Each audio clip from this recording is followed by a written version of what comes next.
Hello everyone, it is Ashley and we are back going to the doctor's office today. It is July 12th and we are having our final appointment. Today we are looking at my uterus to make sure everything has healed correctly and everything looks good. After that and everything, we'll be prescribed provera, which we'll need to go pick up, and then we'll begin that. And then once the provera works, which is a jump start to your menstrual cycle, I will then go on to a week of birth control, and then we start IVF.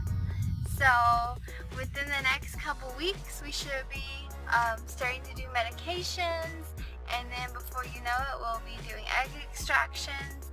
So it should be within the month, if not just a few weeks from now, when we actually should be doing all of that. But we're excited. Your hair is crazy. And a haircut. He's getting a haircut today, or sometime this week. But we're excited. We're ready for it. Your hair is still really crazy. But, what do you want to say? Anything? We're about to drop some serious dough. A lot of money. But we have all of our paperwork and we are ready for it. We just have to talk to our doctor and then go from there. So we're excited. So we'll talk to you guys after everything. We're about to go in now. We're like 10 minutes early. So yeah, we're excited. So we'll see you in a minute. Bye.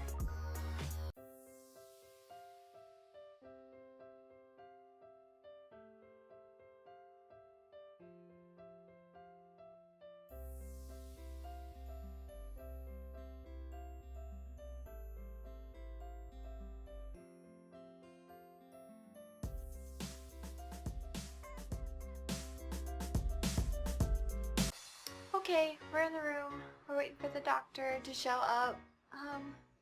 Pretty much we're just going to do the sonogram, and then hopefully we get to talk to the doctor afterward. I'm going to make sure that we are going to be able to talk to her because it's important. We have all our information here, and we have the paperwork we have to sign. So, yep, but I got my fancy little robe on, and we're about to do this, so yay. Okay, so we're back home. I just got back from dropping off my prescription for my provera and birth control. I should be getting a phone call from MDR pharmacies. They're the ones that are going to be shipping out my IVF medication. It shouldn't take but like a day to get it, so that's exciting once it comes in. I'll be talking about it and stuff. And then I'm getting a phone call back from my doctor's office to tell me that I'm not pregnant, which has to be confirmed before you start provera, because it is a way to start your period, so we can get on with the IVF. So it could take up to 2 weeks before my period starts. After my last pill of provera I take, it'll be for 5 days. So the minimum will be 5 days. The minimum is the 6th day I started. And the last time I took provera, I think it did take about a week or so to actually jumpstart my period, which is fine. It's just a way to guarantee it, because my cycles are very irregular, and that way I don't wait like 3 months. And then once the period begins, I then also have a prescription that I'm getting filled today for birth control. I start my birth control pills as soon as I start my period. Seems counterintuitive, but it's important. Then I call immediately my physician's office to make an appointment. They'll make an appointment within the next 5 days or so, maybe sooner, and then we actually start IVF. And I think I bring my medication, but I'm not sure, but they'll tell me what I'm supposed to bring, what I'm supposed to have prepared for those days, and then we actually start everything. And then after the medication is done, we do the egg retrieval, And then we actually will know if I'm pregnant hopefully by the end of August or maybe the middle of August. It just depends on how fast everything works. So yeah, that would be really awesome. But that's everything pretty much. Kelly went and had his haircut, so he's all good. And um, we did get a little bit of bad news. We found out that with Effortless, it's not like traditional IVF. It does have two options on the paperwork, saying one embryo or two, and it says for both of those options you have to be at least younger than 38 years to only have one or two.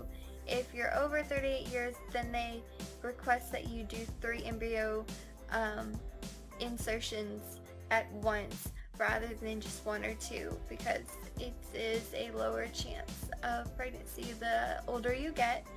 So with Effortless, they only allow us to do 1, which is very upsetting. I wanted to do 2 because I just want to be doubly sure. But they told me if the embryos don't seem to be of excellent quality when they freeze them before they put them back in, that they will most likely reopen that and then probably do 2 depending on the quality. But if the quality is where it needs to be, then they'll only do the 1. So we had to change that up a little bit on our paperwork, but all we had to do was just scratch it out and reinitial, scratch out where we put 2 and just put 1. So that was a little upsetting, but I'm not really that disappointed. I'm still really excited about everything. I mean, that just means that if we have really good egg quality, then that should be perfectly fine and we shouldn't have any issues. I just don't want to go through this more than once, and which is why I kind of prepared for the best worst case scenario. But you know, I guess that's not exactly what I was expecting, but nothing ever is. So yeah, well, that's my update for now. I will let you know how everything goes, and I will talk to you guys later. Thank you for following us on our journey. I hope we reach our destination soon and we find our treasure at the end of this. We'll talk to you guys later. Bye!